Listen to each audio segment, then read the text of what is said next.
রাজধানীতে জ্বালানি তেলের সংকটের বিষয়ে আরও জানাতে মোহাম্মদপুর এলাকা থেকে যুক্ত হচ্ছেন সহকর্মী আঞ্জাম খালেক। খালেক, পাম্পগুলোতে এখন কি পরিস্থিতি দেখছেন এবং অবৈধভাবে জ্বালানি তেল মজুত করার বিষয়ে কোনো তথ্য রয়েছে কিনা আপনার কাছে জানাবেন বিস্তারিত। জি শ্রাবন্তী, আমরা সকাল থেকে কিন্তু রাজধানীর বিভিন্ন পাম্পে ঘুরেছি, অধিকাংশ পাম্পে কিন্তু বন্ধ পেয়েছি। আমরা এই মুহূর্তে অবস্থান করছি মোহাম্মদপুরের একটি ফিলিং স্টেশনে। সেই ফিলিং স্টেশনে আমরা দেখতে পাচ্ছি, আপনাকে দেখাই যে সেখানে কিন্তু তেল সরবরাহ চলছে, অর্থাৎ এই ফিলিং স্টেশনে তেল রয়েছে, যার কারণে তারা কিন্তু তেল দিতে পারছে। আর এর আগে যেই ফিলিং স্টেশনগুলো আমরা ঘুরেছি তার অধিকাংশই বন্ধ রয়েছে। তারা বলছেন যে ডিপো থেকে তারা তেল পাচ্ছেন না, যার কারণে তারা দিতে পারছেন না। এই ফিলিং স্টেশনে কর্তৃপক্ষের সঙ্গে আমরা কথা বলেছি, তারা কিন্তু বলেছেন যে যতক্ষণ তেল আছে ততক্ষণ তারা দিতে পারবে।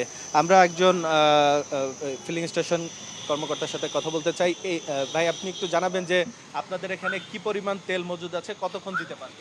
তেল তো প্রতিদিন আসতেছে, ট্যাঙ্কি ভর্তি করে দিতেছি, যে যা চায় আনলিমিটেড, মানে কোনোই নাই। আর 24 ঘন্টা খোলা আছে। হ্যাঁ, অনেক জায়গায় বন্ধ আছে। আমাদের সারাদিন চলবে, সারাদিন রাত দিন সমান তেল থাকবে। আমাদের তেল থাকে, আমাদের প্রায় 3-4 গাড়ি তেল আসে প্রতিদিন, তেল থাকে আমাদের। ধন্যবাদ।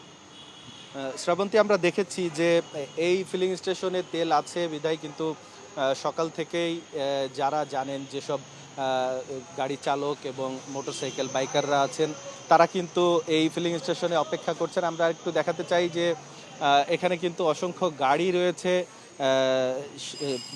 এছাড়া মোটরসাইকেলও রয়েছে। তারা কিন্তু অপেক্ষা করছে, দীর্ঘক্ষণ অপেক্ষার পর তারা তেল পাচ্ছেন। তেল পেয়ে কিন্তু সন্তুষ্টির কথা তারা জানাচ্ছেন। নগদ নিয়ে এলো হার নামানা হার অফার। সর্বনিম্ন 10,000 টাকা রেমিটেন্স নগদে পাঠালে থাকছে স্বর্ণের হার জেতার সুযোগ।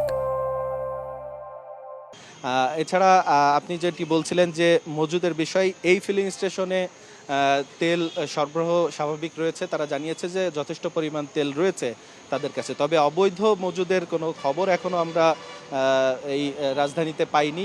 ঢাকার বাইরে বেশ কয়েক জায়গায় এমন অভিযোগ পাওয়া গেছে। এছাড়া অবৈধ মজুদের সেই তেলগুলো কিন্তু জব্দও করা হয়েছে। আমরা এখানে একজন বাইকারের সাথে কথা বলতে চাই। ভাই, দীর্ঘক্ষণ অপেক্ষার পর আপনি তো তেল পেয়েছেন, কেমন লাগছে? ভালো লাগছে, ফুল ট্যাঙ্ক তেল দিয়েছে, এখন খুব ভালো লাগছে।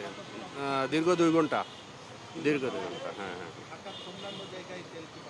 অন্য অন্য জায়গায় আমি আসলে খোঁজ নিয়ে দেখি নাই, এখানেই আমি প্রথম আসছি। আর মোহাম্মদপুর থেকে এখানেই নিয়ে আসছি। ভাবলাম যে অন্য অন্য জায়গায় সিরিয়াল ধরার চাইতে এখানে এসে যদি প্রথম চান্সই পাই তাহলে এটাই বেটার, এজন্য এখানে আসছি।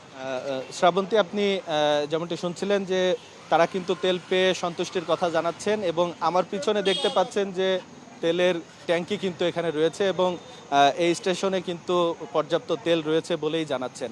শ্রাবন্তী, এই ছিল সর্বশেষ তেলের খবর। খালেক, আপনাকে ধন্যবাদ।